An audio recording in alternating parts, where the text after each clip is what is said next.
ਦੀਆਂ तमाम ਵਿਰੋਧੀ ਧਿਰਾਂ ਸਿਰਫ ਇਸ ਕਰਕੇ ਵਿਰੋਧ ਕਰ ਰਹੀਆਂ ਨੇ ਕਿ ਉਹ ਓਪੋਜੀਸ਼ਨ ਦੇ ਵਿੱਚ ਨੇ ਜਾਂ ਵਾਕਿਆ ਹੀ ਇਸ ਪਿੱਛੇ ਕੋਈ ਏਜੰਡਾ ਜਾਪ ਰਿਹਾ ਤਾਂ ਕਰਕੇ ਵਿਰੋਧ ਕੀਤਾ ਜਾ ਰਿਹਾ? ਲਾਅ ਕਮਿਸ਼ਨ ਦੀ ਰਿਪੋਰਟ ਕੈਟੇਗੋਰਿਕਲੀ ਕਹਿੰਦੀ ਹੈ ਕਿ ਯੂਸੀਸੀ ਇਸ ਵਕਤ ਇੰਪਲੀਮੈਂਟ ਨਹੀਂ ਹੋ ਸਕਦਾ।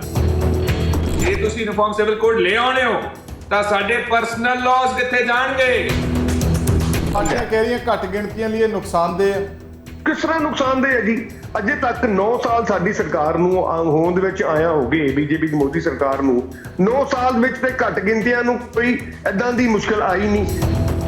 ਜਿਹੜਾ ਕਹਿ ਰਹੇ ਨਾ ਵੀ ਫਾਇਦੇ ਹੋਣਗੇ ਯੂਸੀਸੀ ਲਾਉਣ ਤੇ, ਹੋ ਸਕਦਾ ਹੈ ਕਿ 370 ਵਾਲੇ ਜੋ ਹੋਇਆ ਸੀਗਾ ਉਹੀ ਰਿਪੀਟ ਹੋ ਜੇ, ਇਤਿਹਾਸ ਦੁਹਰਾ ਜੇ। 9 ਸਾਲਾਂ ਦੇ ਵਿੱਚ 90 ਤੋਂ ਜ਼ਿਆਦਾ ਬਲੰਡਰਸ ਤੇ ਫੇਲੀਅਰ ਹੈ ਜਿਨ੍ਹਾਂ ਨੂੰ ਲੁਕਾਉਣ ਖਾਤਰ ਯੂਨੀਫਾਰਮ ਸਿਵਲ ਕੋਡ ਦੀ ਗੱਲ ਕਰ ਰਹੇ ਹੈ ਤਾਂ ਕਿ ਉਹਨਾਂ ਦੇ ਕੱਪੜਾ ਪੈ ਜੇ।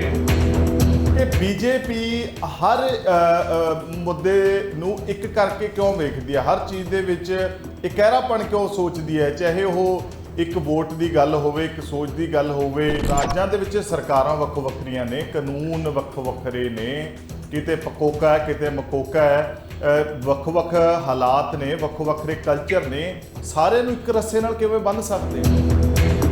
14 ਕਰੋੜ ਕਿਸਾਨਾਂ ਨੂੰ ਉਹਨਾਂ ਦੇ ਖਾਤੇ 'ਚ ਹਰ ਵਰੇ 6000 ਰੁਪਇਆ ਜਾ ਰਿਹਾ। ਕੀ ਅਸੀਂ ਉਹ ਕਿਸਾਨ ਨੂੰ ਤਰਜੀਹ ਨਹੀਂ ਦੇ ਰਹੇ? ਉਹ ਕਿਸਾਨ ਆ ਥੋੜੀ ਸੋਚਦੇ ਆ ਕਿ ਉਹ ਕਿਤੇ ਮਨੀਪੁਰ 'ਚ ਰਹਿੰਦਾ ਜਾਂ ਪੰਜਾਬ 'ਚ ਰਹਿੰਦਾ ਜਾਂ ਹਰਿਆਣੇ 'ਚ ਰਹਿੰਦਾ। ਹਰ ਕਿਸਾਨ ਬੇਸਿਕ ਸਾਡਾ ਇਹਦੇ ਪਿੱਛੇ ਸੋਚ ਕੀ ਹੈ? ਸੋਚ ਹੈਗੀ ਹੈ ਦੇਸ਼ ਨੂੰ ਇੱਕ ਰੱਖਣਾ। ਆਮਦਨੀ ਵੀ ਇੱਕ ਕਰੋ, ਅਹੁਦਾ ਵੀ ਇੱਕ ਕਰੋ, ਪਦਵੀ ਵੀ ਇੱਕ ਕਰੋ, ਉਹਨਾਂ ਦਾ ਇੱਜ਼ਤ ਸਨਮਾਨ ਮਾਣ ਵੀ ਇੱਕ ਕਰੋ। ਹਿੰਦੁਸਤਾਨ ਚਾਹੁੰਦਾ ਹੈ ਕਿ ਯੂਸੀਸੀ ਆਵੇ।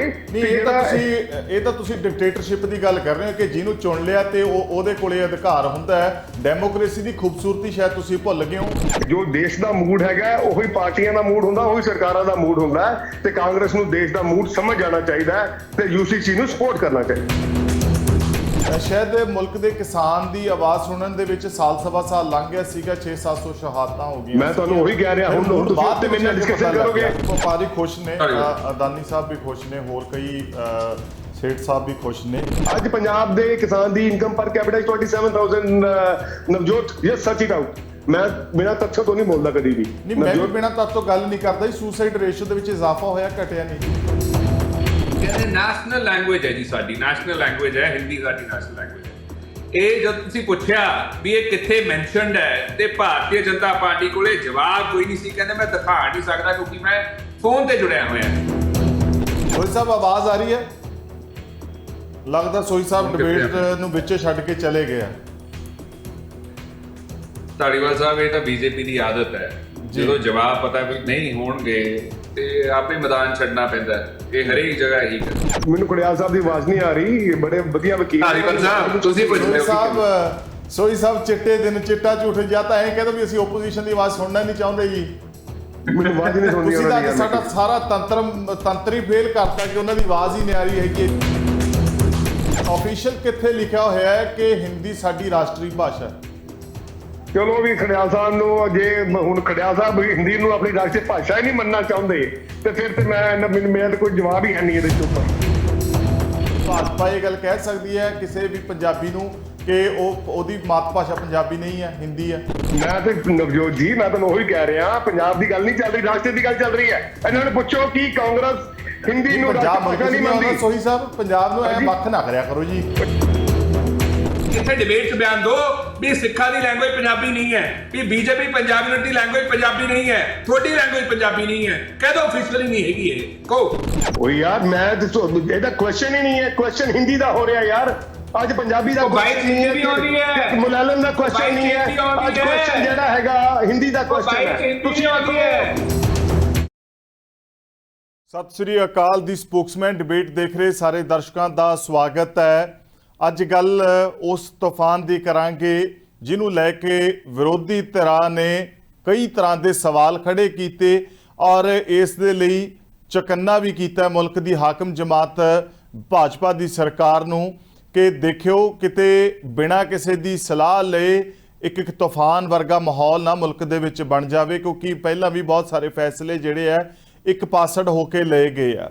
ਹਾਲਾਂਕਿ ਇਸ ਅੰਦਰ ਕਈ ਤਰ੍ਹਾਂ ਸਾਥ ਦੇ ਰਹੀਆਂ ਨੇ, ਪਰ ਬਹੁਤਾਤ ਜਿਹੜੀ ਹੈ ਉਹ ਵਿਰੋਧ ਕਰਨ ਵਾਲੀ ਹੈ।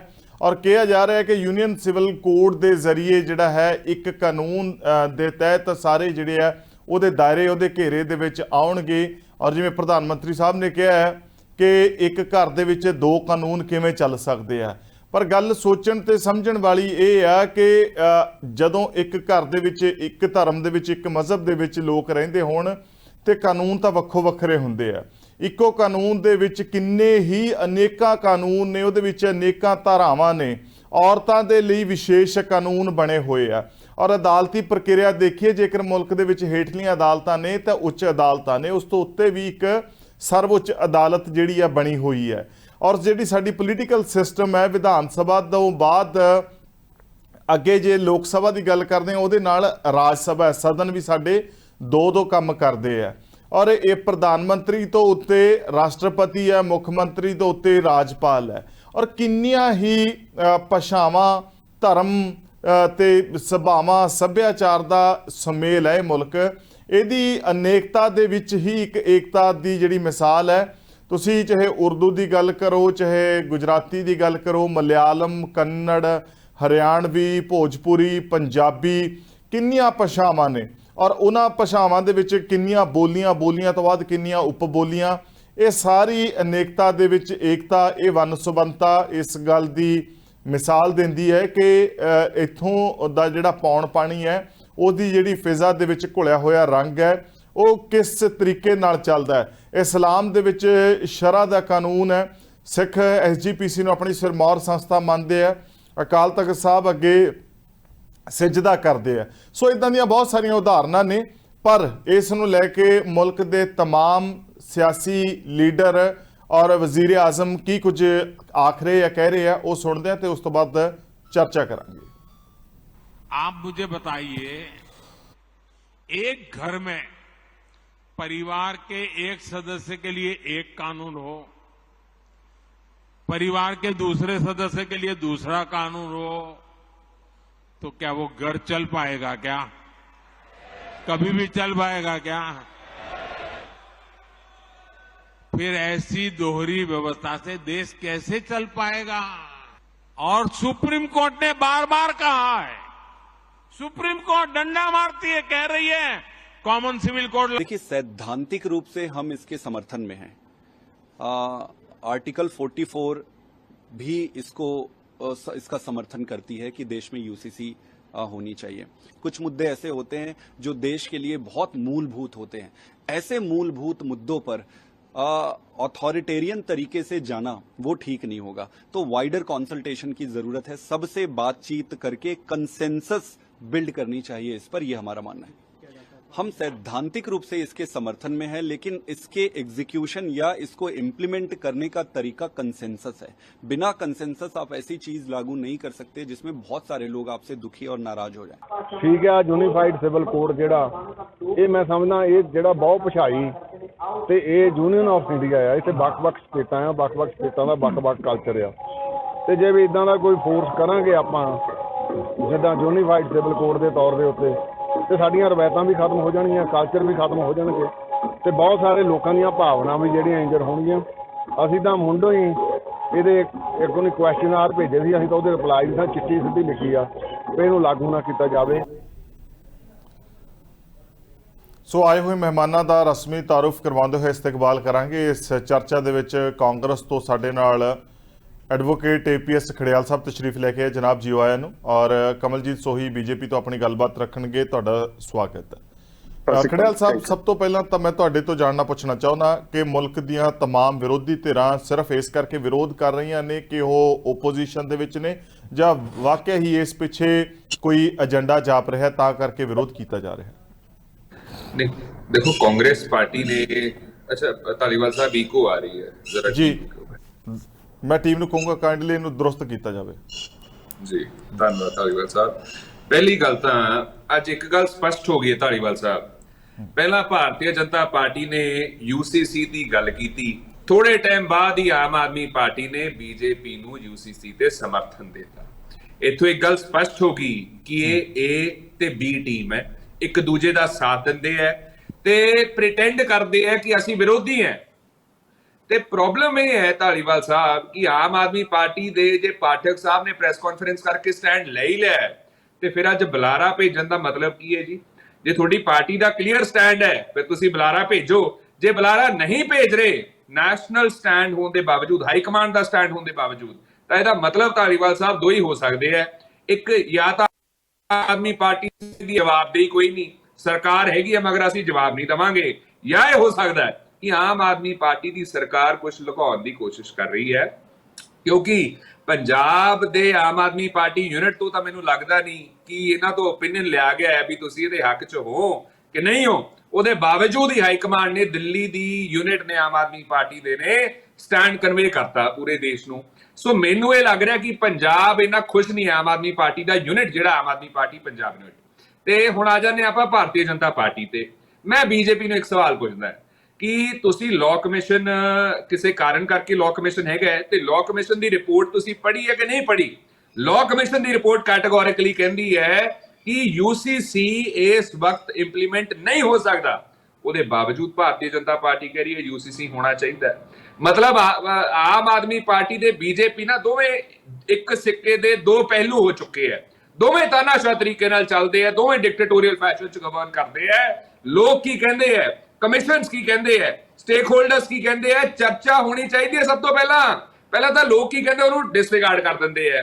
ਦੂਜੀ ਗੱਲ, ਆਮ ਆਦਮੀ ਪਾਰਟੀ ਕਹਿੰਦੀ ਜੀ ਚਰਚਾ ਹੋਣੀ ਚਾਹੀਦੀ ਹੈ ਲੇਕਿਨ ਅਸੀਂ ਇਹਦੇ ਸਮਰਥਨ ਦੇ ਵਿੱਚ, ਅਸੀਂ ਸਪੋਰਟ ਕਰਦੇ ਆ। ਵੀ ਜੇ ਇੱਕ ਪਾਸੇ ਕਹਿ ਰਹੇ ਹੋ ਚਰਚਾ ਹੋਣੀ ਚਾਹੀਦੀ ਹੈ ਤੇ ਦੂਜੇ ਪਾਸੇ ਸਟੈਂਡ ਵੀ ਆਪਦਾ ਸਪਸ਼ਟ ਕਰ ਰਹੇ ਹੋ, ਫਿਰ ਚਰਚਾ ਦਾ ਫਾਇਦਾ ਕੀ ਰਹਿ ਗਿਆ? ਸੋ ਚਰਚਾ ਤਾਂ ਹੋਣ ਦਿਓ, ਸਟੇਕ ਹੋਲਡਰਸ ਨੂੰ ਤਾਂ ਪੁੱਛ ਲਓ ਵੀ ਉਹ ਚਾਹੁੰਦੇ ਕੀ ਹੈ, ਪੰਜਾਬ ਦੇ ਲੋਕਾਂ ਨੂੰ ਪੁੱਛੋ, ਦਿੱਲੀ ਦੇ ਲੋਕਾਂ ਨੂੰ ਪੁੱਛੋ, ਫਿਰ ਸਟੈਂਡ ਸਪਸ਼ਟ ਕਰੋ। ਤੇ ਤਾਂ ਕਰਕੇ ਸਾਨੂੰ ਬੜੀ ਦਿੱਕਤ ਹੈ ਕਿ Aam Aadmi party, BJP democracy ਨੂੰ ਖਤਮ ਕਰਨ ਤੇ ਲੱਗੇ ਹੋਏ ਆ। ਅਗਲੀ ਗੱਲ, ਤੁਸੀਂ ਇਹ ਦੇਖੋ ਕਿ ਭਾਰਤੀ ਜਨਤਾ ਪਾਰਟੀ ਨੇ ਪਾਰਲੀਮੈਂਟ ਦੇ ਵਿੱਚ ਤਕਰੀਬਨ ਇਹਨਾਂ ਦੀ ਸਰਕਾਰ ਬਣੇ 9 ਸਾਲ ਹੋ ਗਏ ਹੈ। ਪਾਰਲੀਮੈਂਟ ਦੇ ਵਿੱਚ ਯੂਸੀਸੀ ਇੱਕ ਵਾਰੀ ਵੀ ਟੇਬਲ ਕੀਤਾ ਇਹਨਾਂ ਨੇ? ਇੱਕ ਦਫਾ ਟੇਬਲ ਨਹੀਂ ਕੀਤਾ ਗਿਆ ਕਿ ਇਹ ਤੇ ਕੋਈ ਚਰਚਾ ਹੋਵੇ ਜਾਂ ਤੇ ਕੋਈ ਲਾਅ ਬਣੇ। Nothing of that sort has been done. ਸਿਰਫ ਗੱਲਾਂ ਕਰਦੇ ਹੈ, ਉਹਦੇ ਪਿੱਛੇ ਕਾਰਨ ਸਮਝ ਲਈ ਧਾਲੀਵਾਲ ਸਾਹਿਬ ਕੀ ਹੈ। ਭਾਰਤੀ ਜਨਤਾ ਪਾਰਟੀ ਨੂੰ ਪਤਾ ਹੈ 2024 ਹਾਰਨ ਦੀ ਤਿਆਰੀ ਹੈ, ਤਾਂ ਕਰਕੇ ਹੁਣ ਲੋਕਾਂ ਦਾ ਧਿਆਨ ਹਟਾਉਣ ਲਈ ਇੱਧਰ ਉੱਧਰ ਦੀ ਗੱਲ ਕਰਕੇ ਸਾਰਨਾ ਚਾਹੁੰਦੇ, ਲੇਕਿਨ ਮੈਂ ਦੱਸਦਾ ਧਿਆਨ ਹਟਣ ਦਿੰਦੇ ਨਹੀਂ। ਤੇ ਹੁਣ ਮੈਂ ਆ ਜਾ ਯੂਨੀਫਾਰਮ ਸਿਵਲ ਕੋਡ ਤੇ। ਧਾਲੀਵਾਲ ਸਾਹਿਬ, ਹਿੰਦੂਜ਼ ਹੈ, ਬੁੱਧਿਸਟ ਹੈ, ਜੈਨ ਹੈ, ਸਿੱਖ ਹੈ, ਕਿੰਨੀਆਂ ਕਮਿਊਨਿਟੀਜ਼ ਹੈ? 140 ਕਰੋੜ ਤੋਂ ਜ਼ਿਆਦਾ ਲੋਕ ਹੈ, ਕਿੰਨੀਆਂ ਜ਼ਿਆਦਾ ਕਮਿਊਨਿਟੀਜ਼ ਹੈ ਇੱਕ ਦੇਸ਼ ਦੇ ਵਿੱਚ। ਤੇ ਉਹ ਕਹਿੰਦੇ ਨਾ ਯੂਨਿਟੀ ਇਨ ਡਾਈਵਰਸਿਟੀ, ਇਹ ਸਾਡੀ ਡੈਮੋਕ੍ਰੇਸੀ ਹੈ। ਤੇ ਜੇ ਤੁਸੀਂ ਯੂਨੀਫਾਰਮ ਸਿਵਲ ਕੋਡ ਲੈ ਆਉਣੇ ਹੋ ਤਾਂ ਸਾਡੇ ਪਰਸਨਲ ਲਾਜ਼ ਕਿੱਥੇ ਜਾਣਗੇ? ਪਰਸਨਲ ਲਾਜ਼ ਕੀ ਹੈ? ਜਿਹੜੇ ਲਾਅ ਸਾਡੀ ਮੈਰਿਜ ਗਵਰਨ ਕਰਦੇ ਆ, ਸਾਡਾ ਵਿਆਹ, ਸਾਡਾ ਡਿਵੋਰਸ, ਸਾਡਾ ਸਕਸੈਸ਼ਨ, ਸਾਡੀ ਇਨਹੈਰੀਟੈਂਸ, ਸਾਡੀ ਅਡਾਪਸ਼ਨ ਐਟਸੈਟਰਾ। ਤੇ ਜੇ ਸਾਰੇ ਪਰਸਨਲ ਲਾਜ਼ ਪਰੇ ਕਰ ਦੋਗੇ, ਇੱਕ ਛਤਰੀ ਦੇ ਅੰਡਰ ਸਾਰੇ ਗਵਰਨ ਹੋਣਗੇ, ਤਾਂ ਸਾਡਾ ਆਰਟੀਕਲ 25 ਨਹੀਂ ਵਾਇਲੇਟ ਹੋਊਗਾ। ਆਰਟੀਕਲ 25 ਸਾਡਾ ਫੰਡਾਮੈਂਟਲ ਰਾਈਟ ਹੈ, freedom to propagate, profess and practice any religion. ਉਹਦੇ ਬਾਵਜੂਦ ਬੀਜੇਪੀ ਸੁਪਰੀਮ ਕੋਰਟ ਨੂੰ ਤਾਂ ਕਰ ਰਹੀ ਹੈ ਅੰਡਰਮਾਈਨ, ਕਨਸਟੀਟਿਊਸ਼ਨ ਨੂੰ ਵੀ ਅੰਡਰਮਾਈਨ ਕਰ ਰਹੀ ਹੈ। ਚਲੋ ਮੈਂ ਇੱਕ ਵਾਰੀ ਉਹਨਾਂ ਦਾ ਪੱਖ ਵੀ ਜਾਣ ਲੈਂਦੇ ਆ ਇੱਥੇ ਬੀਜੇਪੀ ਦਾ। ਸੋਈ ਸਾਹਿਬ, ਗੱਲ ਇਹ ਹੈ ਕਿ ਜਦੋਂ ਇਹਦੀ ਚਰਚਾ ਦੀ ਜ਼ਰੂਰਤ ਨਹੀਂ ਸਮਝੀ, ਵਿਚਾਰ ਦੀ ਜ਼ਰੂਰਤ ਨਹੀਂ ਸਮਝੀ, ਪਬਲਿਕ ਓਪੀਨੀਅਨ ਦੀ ਜ਼ਰੂਰਤ ਨਹੀਂ ਸਮਝੀ, ਵਾਕਿਆ ਹੀ ਲੋੜ ਹੈ ਜਾਂ ਕੋਈ ਏਜੰਡਾ ਹੈ? ਦੇਖੋ ਨਵਜੋਤ, ਇਸ ਤਰ੍ਹਾਂ ਹੈ ਕਿ ਹਿੰਦੁਸਤਾਨ ਵਰਲਡ ਦੀ ਇੱਕ ਸਭ ਤੋਂ ਵੱਡੀ ਡੈਮੋਕ੍ਰੇਸੀ ਹੈ ਤੇ ਜਿਹੜੀ ਪਾਰਟੀ ਨੇ ਕਾਫੀ ਸਮਾਂ ਰਾਜ ਕੀਤਾ ਇਸ ਦੇਸ਼ ਦੇ ਵਿੱਚ, ਉਹਨਾਂ ਦੀ ਰਾਜਨੀਤੀ ਦਾ ਏਜੰਡਾ ਹੀ ਸ਼ੁਰੂ ਤੋਂ ਸੀਗਾ ਡਿਵਾਈਡ ਐਂਡ ਰੂਲ, ਕਿ ਡਿਵਾਈਡ ਕਰੋ ਤੇ ਰੂਲ ਕਰੋ। ਵੱਖਰੀਆਂ ਇਹਨਾਂ ਨੇ ਇੱਕ ਦੇਸ਼ ਨੂੰ ਵੱਖਰੇ ਹਿੱਸਿਆਂ 'ਚ ਵੰਡਤਾ, ਵੱਖਰੀਆਂ ਜਾਤਾਂ ਪਾਤਾਂ ਉਹਨਾਂ ਦੇ ਵਿੱਚ ਵੱਖਰੇ ਕਾਨੂੰਨ ਲਾਗੂ ਕਰਕੇ ਦੇਸ਼ ਨੂੰ ਛੋਟੇ ਟੁਕੜਿਆਂ ਦੇ ਵਿੱਚ ਵੰਡਤਾ। ਜਦੋਂ ਅਸੀਂ ਟ੍ਰਿਪਲ ਤਲਾਕ ਕਾਨੂੰਨ ਲੈ ਕੇ ਆਏ, ਉਸ ਤੋਂ ਬਾਅਦ ਜਿੰਨਾ ਖੁਸ਼ੀ ਮੁਸਲਿਮ ਮਹਿਲਾਵਾਂ ਦੇ ਵਿੱਚ ਹੋਈ, ਉਨੀ ਮੈਨੂੰ ਲੱਗਦਾ ਨਹੀਂ ਹੈ ਕਿ ਕਿਤੇ ਖੁਸ਼ੀ ਕਿਸੇ ਨੇ ਮਨਾਈ ਹੋਣੀ ਹੈ।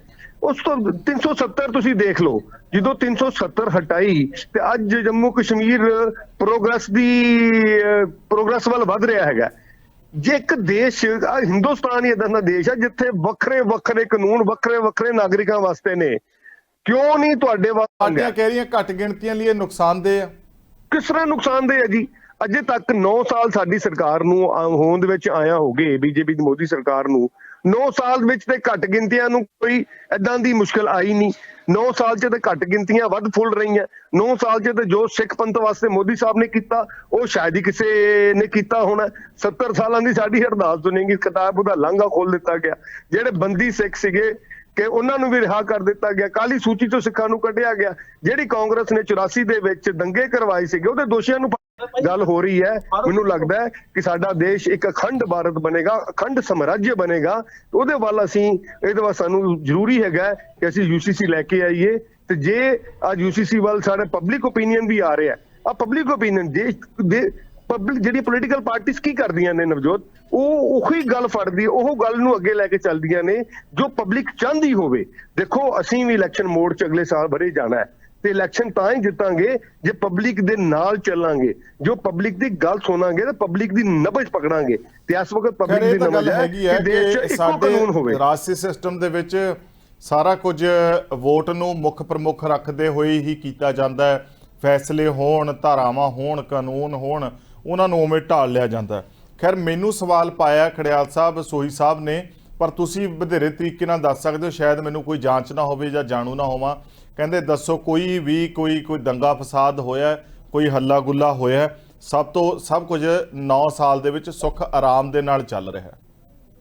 ਇੱਕ ਗੱਲ ਹੋਈ ਹੈ, ਅਸੀਂ ਪਾਕਿਸਤਾਨ ਨੂੰ ਬਾਲਾਕੋਟ 'ਚ ਜਾ ਕੇ ਉਹਦਾ ਸਬਕ ਦਿਖਾਇਆ, ਅਸੀਂ ਸਰਜੀਕਲ ਸਟ੍ਰਾਈਕ ਕੀਤੀ ਹੈ ਤਾਂ ਕਿ ਆਪਣੀ ਨਪਾਕ ਹਰਕਤਾਂ ਤੋਂ ਬਾਹਰ ਆ ਜਾਵੇ। ਆਹ ਚੀਜ਼ਾਂ ਕੀਤੀਆਂ ਨਵਜੋਤ ਅਸੀਂ, ਲੇਕਿਨ ਕਿਸੇ ਬਗਾਨੇ ਦੇਸ਼ ਨੂੰ ਆਪਣੇ ਦੇਸ਼ ਵੱਲ ਵੇਖਣ ਨਹੀਂ ਦਿੱਤਾ। ਜਰਾ ਦੱਸਿਓ ਸੋਈ ਸਾਹਿਬ, ਮੈਨੂੰ ਸਵਾਲ ਕੀਤਾ ਗਿਆ, ਮੈਂ ਜਵਾਬ ਦੇ ਲਾਂ ਜੀ। Thank you. ਕਿਉਂਕਿ ਪਾਰਲੀਮੈਂਟ ਤੇ ਵਿਧਾਨ ਸਭਾ ਤਾਂ ਵੈਸੇ ਸਾਨੂੰ ਬੀਜੇਪੀ ਤੇ ਆਮ ਆਦਮੀ ਪਾਰਟੀ ਬੋਲਣ ਦਾ ਮੌਕਾ ਨਹੀਂ ਦਿੰਦੀ, ਘੱਟੋ ਘੱਟ ਡਿਬੇਟਸ ਦੇ ਦਿਆ ਕਰੋ। ਸੋ ਮੈਂ ਪਹਿਲਾਂ ਤਾਂ ਇੱਕ ਗੱਲ ਕਹੂੰਗਾ ਧਾਲੀਵਾਲ ਸਾਹਿਬ ਕਿ ਆਰਟੀਕਲ 370 ਦੀ ਗੱਲ ਕੀਤੀ ਸੋਈ ਸਾਹਿਬ ਨੇ। ਤੁਹਾਨੂੰ ਯਾਦ ਹੈ ਆਰਟੀਕਲ 370 ਨੂੰ ਜਦੋਂ ਇਹਨਾਂ ਨੇ ਐਬਰੋਗੇਟ ਕਰਨਾ ਸੀ, ਆਪਰੇਸ਼ਨਲਾਈਜ਼ ਕਰਨਾ ਸੀਗਾ, ਇਹਨਾਂ ਨੇ ਵਾਅਦਾ ਕੀ ਕੀਤਾ ਸੀ ਵੀ ਮਿਲੀਟੈਂਸੀ ਖਤਮ ਹੋ ਜਾਊ, ਉੱਥੇ ਸਕੂਲ ਚੱਲਿਆ ਕਰਨਗੇ, ਵਰਕਿੰਗ ਡੇਜ਼ ਹੋਇਆ ਕਰਨਗੇ, ਇੰਡਸਟਰੀ ਆਊਗੀ, ਇਕਨੋਮੀ ਪ੍ਰੋਸਪਰ ਕਰੂਗੀ, ਵਿਕਾਸ ਹੋਊਗਾ, ਡਿਵੈਲਪਮੈਂਟ ਹੋਊਗੀ। ਤੇ ਹੋਇਆ ਕਿ ਉਹਦਾ ਉਲਟ ਐਗਜ਼ੋਡਸ ਹੋ ਰਿਹਾ ਹੈ। ਕਿੰਨੇ ਸਾਰੇ ਜੰਮੂ ਕਸ਼ਮੀਰ ਦੇ ਬਸ਼ਿੰਦਿਆਂ ਨੂੰ ਆਪਦਾ ਸੂਬਾ ਛੱਡ ਕੇ, ਯੂਟੀ ਛੱਡ ਕੇ ਭੱਜਣਾ ਪੈ ਰਿਹਾ ਉੱਥੇ, ਬਿਕੋਜ਼ ਉੱਥੇ ਇੰਨੀਆਂ ਕੁ ਜ਼ਿਆਦਾ ਕਿਲਿੰਗਸ ਹੋ ਰਹੀਆਂ। ਉੱਥੇ ਇੰਨੇ ਵੱਡੇ ਵੱਡੇ ਇਸ਼ੂਜ਼ ਹੈ ਜਿਹੜੇ ਭਾਰਤੀ ਜਨਤਾ ਪਾਰਟੀ ਨੇ ਰਿਜ਼ੋਲਵ ਤਾਂ ਕੀ ਕਰਨੇ ਸੀਗੇ, ਐਜ਼ ਇਟ ਇਜ਼ ਉਹ ਕੈਪਟਨ। ਤੇ ਜਿਹੜੇ ਜੰਮੂ ਕਸ਼ਮੀਰ ਦੇ ਫਾਰਮਰ ਗਵਰਨਰ ਨੇ ਸਤਿਆਪਾਲ ਮਲਿਕ ਸਾਹਿਬ, ਉਹਨਾਂ ਨੇ ਭਾਰਤੀ ਜਨਤਾ ਪਾਰਟੀ ਬਾਰੇ ਬੜੇ ਵੱਡੇ ਰੈਵਲੇਸ਼ਨਸ ਕੀਤੇ ਹੈ, ਖੁਲਾਸੇ ਕੀਤੇ ਹੈ। ਭਾਰਤੀ ਜਨਤਾ ਪਾਰਟੀ ਜ਼ਰਾ ਉਹਨਾਂ ਨੂੰ ਦੇਖ ਲੇ। ਦੂਜੀ ਗੱਲ ਤੁਸੀਂ ਦੇਖੋ ਕਿ ਜਦੋਂ 370 ਹਟਿਆ, ਇਹਨਾਂ ਨੇ ਜੋ ਵਾਅਦੇ ਕੀਤੇ ਸੀਗੇ ਉਹ ਪੂਰੇ ਤਾਂ ਹੋਏ ਨਹੀਂ। ਉਵੇਂ ਯੂਨੀਫਾਰਮ ਸਿਵਲ ਕੋਡ ਦਾ ਜਿਹੜਾ ਕਹਿ ਰਹੇ ਨਾ ਵੀ ਫਾਇਦੇ ਹੋਣਗੇ UCC ਲਾਉਣ ਦੇ, ਹੋ ਸਕਦਾ ਹੈ ਕਿ 370 ਵਾਲੇ ਜੋ ਹੋਇਆ ਸੀਗਾ ਉਹੀ ਰਿਪੀਟ ਹੋ ਜੇ, ਇਤਿਹਾਸ ਦੁਹਰਾ ਜੇ। ਦੂਜੀ ਗੱਲ ਤਾਂ ਕਹਿੰਦੇ ਲੋਕਾਂ ਤੋਂ ਪੁੱਛਣਾ, ਉਹਨਾਂ ਦਾ ਕੰਸੈਂਟ ਲੈਣਾ, ਉਹਨਾਂ ਦਾ ਵਿਚਾਰ ਸੁਣਨਾ ਇੰਪੋਰਟੈਂਟ ਨਹੀਂ, ਪੈਰਾਮਾਊਂਟ ਹੈ, ਸਭ ਤੋਂ ਜ਼ਰੂਰੀ ਗੱਲ ਹੈ ਜੋ ਤੁਸੀਂ ਕਦੇ ਨਹੀਂ ਕਰਦੇ।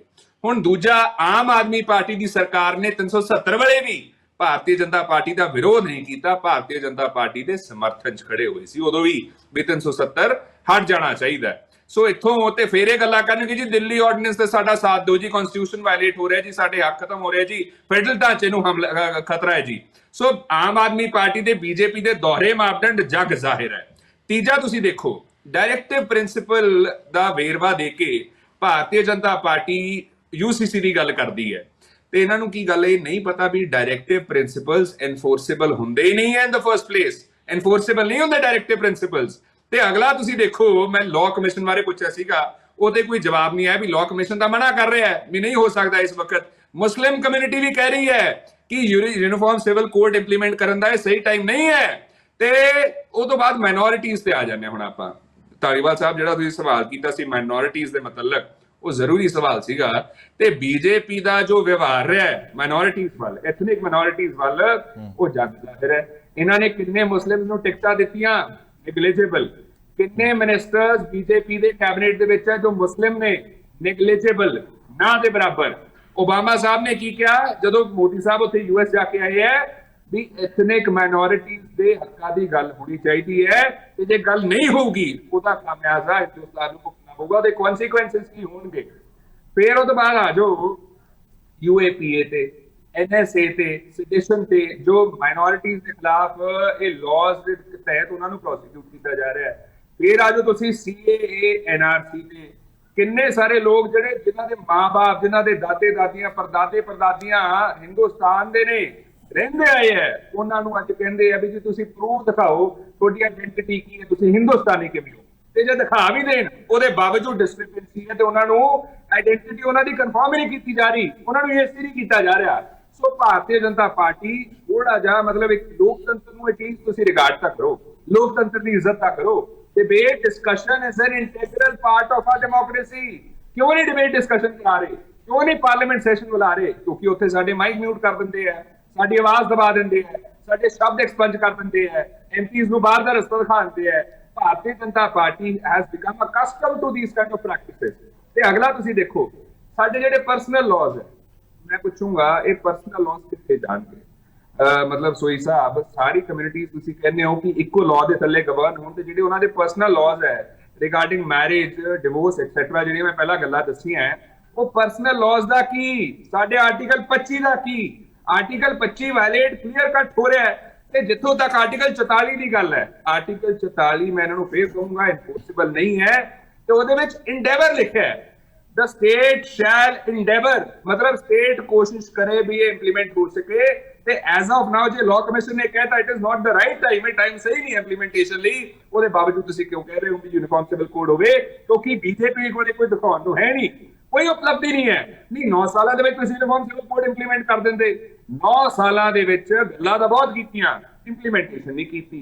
ਫੇਲਿਅਰਸ 9 ਸਾਲਾਂ ਦੇ ਵਿੱਚ 90 ਤੋਂ ਜ਼ਿਆਦਾ ਬਲੰਡਰਸ ਤੇ ਫੇਲਿਅਰਸ ਹੈ, ਜਿਨ੍ਹਾਂ ਨੂੰ ਲੁਕਾਉਣ ਖਾਤਰ यूनिफॉर्म सिविल कोड ਦੀ ਗੱਲ ਕਰ ਰਹੇ ਹੈ ਤਾਂ ਕਿ ਉਹਨਾਂ ਦੇ ਕੱਪੜਾ ਪੈ ਜਾਏ, ਲੋਕ ਧਿਆਨ ਜਿਹੜਾ ਆਪਦਾ ਡਾਇਵਰਟ ਕਰਕੇ ਹੋਰ ਹੀ ਕਿਸੇ ਪਾਸੇ ਵੱਲ ਕਰ ਲੈਣ। ਉਹ ਹੋ ਨਹੀਂ ਦੇਵਾਂਗੇ, BJP ਨੂੰ ਅਕਾਊਂਟੇਬਲ ਬਣਾਵਾਂਗੇ। ਤੇ ਮੈਂ ਸ਼੍ਰੋਮਣੀ ਅਕਾਲੀ ਦਲ ਬਾਰੇ ਕਹੂੰਗਾ ਇਹ ਗੱਲ ਕਿ ਇਹ ਬਹੁਤ ਅਨਫੋਰਚੂਨੇਟ ਹੈ ਕਿ ਤੁਸੀਂ ਅਦਰਵਾਈਜ਼ ਤਾਂ ਸਟੈਂਡ ਲੈ ਲੈਂਦੇ ਹੋ, ਤੇ ਜਦੋਂ ਡਿਬੇਟ ਚੈਟ ਕਰਨ ਦੀ ਵਾਰੀ ਆਉਂਦੀ ਹੈ ਸ਼੍ਰੋਮਣੀ ਅਕਾਲੀ ਦਲ ਵੀ ਬੁਲਾਣਾ ਨਹੀਂ ਭੇਜਦੀ। ਇੱਥੋਂ ਪਤਾ ਲੱਗਦਾ ਵੀ ਸ਼੍ਰੋਮਣੀ ਅਕਾਲੀ ਦਲ ਵੀ ਕੁਛ ਨਾ ਕੁਛ ਲੁਕਾਉਣ ਦੀ ਕੋਸ਼ਿਸ਼ ਕਰ ਰਹੀ ਹੈ। ਆਪ ਸ਼੍ਰੋਮਣੀ ਅਕਾਲੀ ਦਲ ਦੀ ਨਿੰਦਾ ਕਰਦੇ ਹੈ, ਉਹ ਡਿਬੇਟ ਨਹੀਂ ਹੈ।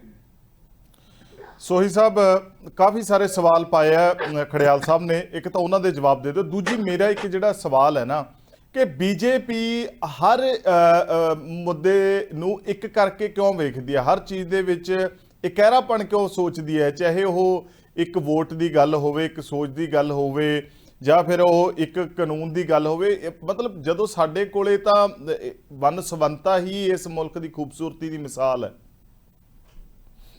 ਨਵਜੋਤ, ਪਹਿਲੀ ਗੱਲ ਤੇ ਮੈਨੂੰ ਨਾ ਖੜਿਆਲ ਸਾਹਿਬ ਨੇ ਜੋ ਬੋਲਿਆ ਸੁਣਿਆ ਨਹੀਂ ਹੈ, ਕਿਉਂਕਿ ਮੈਂ ਅੱਜ ਅਨਫੋਰਚੂਨੇਟਲੀ ਫੋਨ ਤੇ ਆ।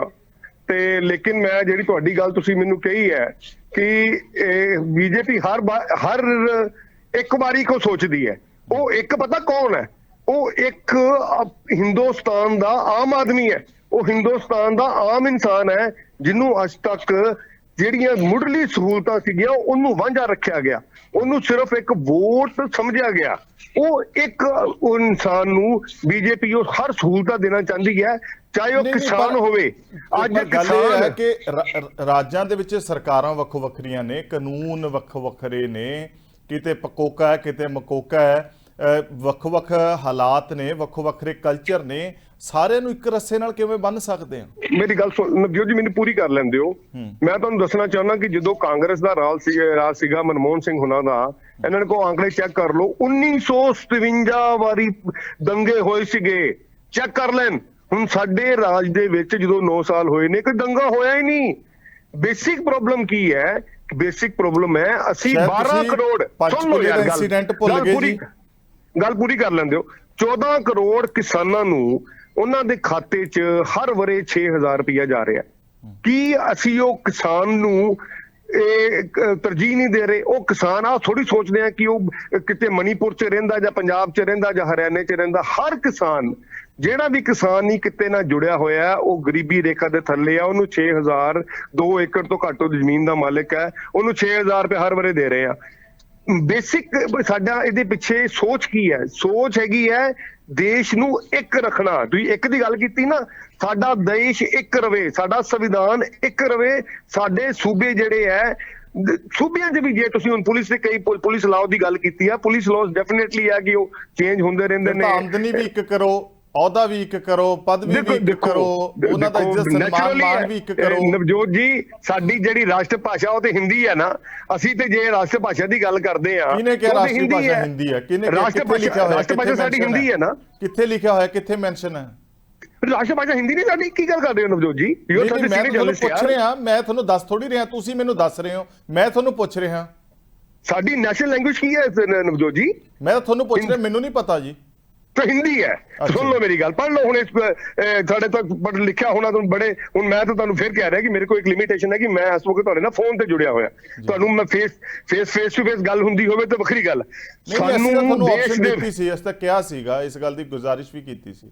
ਉਹ ਮੈਂ ਕਿਉਂਕਿ ਮੈਂ ਇਦਾਂ ਦੇ ਕੋਈ ਮੂਵਮੈਂਟ 'ਚ ਆ, ਤੇ ਇਸ ਕਰਕੇ ਨਹੀਂ ਮੈਂ ਆ ਸਕਦਾ ਸੀਗਾ। ਠੀਕ ਹੈ। ਜਿਸ ਕਰਕੇ ਦੇਸ਼ ਨੂੰ ਯੂਨੀਵਰਸਲ ਸਿਵਲ ਕੋਡ ਦੀ ਜ਼ਰੂਰਤ ਹੈ।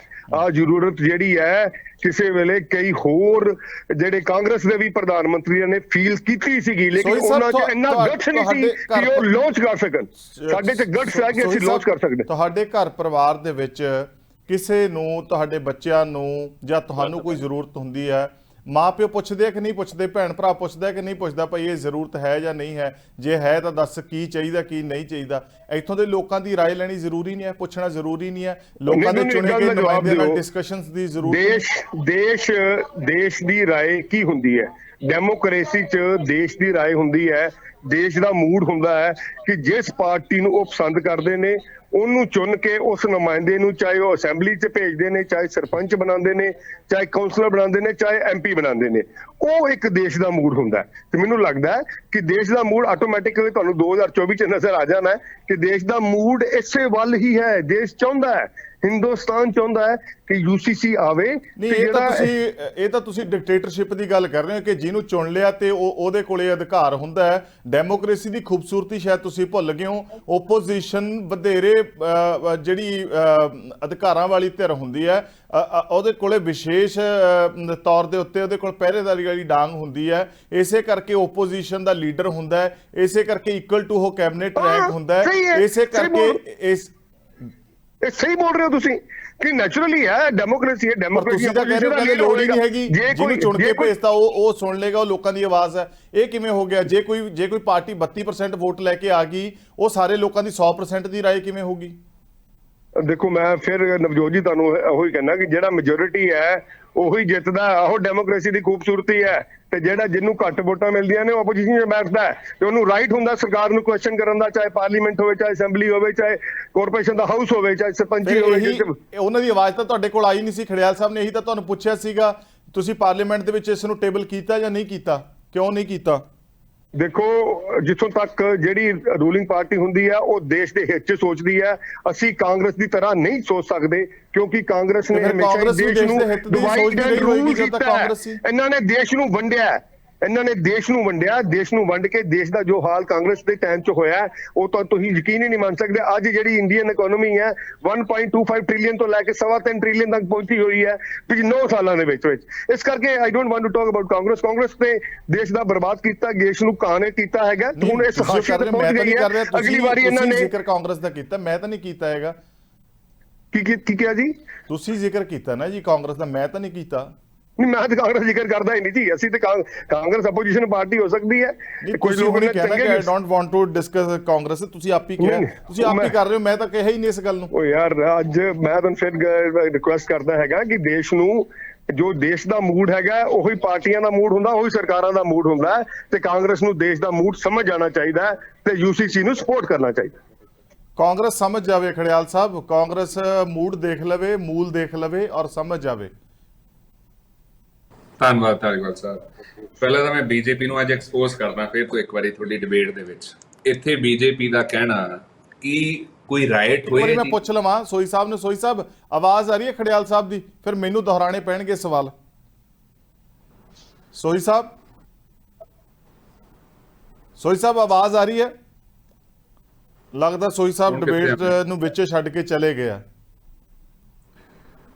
ਧਾਲੀਵਾਲ ਸਾਹਿਬ, ਇਹ ਤਾਂ BJP ਦੀ ਆਦਤ ਹੈ, ਜਦੋਂ ਜਵਾਬ ਪਤਾ ਵੀ ਨਹੀਂ ਹੋਣਗੇ ਤੇ ਆਪੇ ਮੈਦਾਨ ਛੱਡਣਾ ਪੈਂਦਾ। ਇਹ ਹਰੇਕ ਜਗ੍ਹਾ ਇਹੀ ਕਰਦੇ ਆ। ਮੈਂ ਇਹਨਾਂ ਨੂੰ ਦੱਸਦਾ, ਪਹਿਲਾਂ ਤਾਂ ਇਹਨਾਂ ਨੇ ਜਿਹੜਾ ਦਾਅਵਾ ਕੀਤਾ ਵੀ ਜਦੋਂ ਦੀ BJP ਦੀ ਸਰਕਾਰ ਬਣੀ ਹੈ ਕੋਈ ਦੰਗੇ ਫਸਾਦ ਨਹੀਂ, ਕੋਈ ਰਾਇਟਸ ਨਹੀਂ ਹੋਏ, ਇਹੀ ਦਾਅਵਾ ਕੀਤਾ।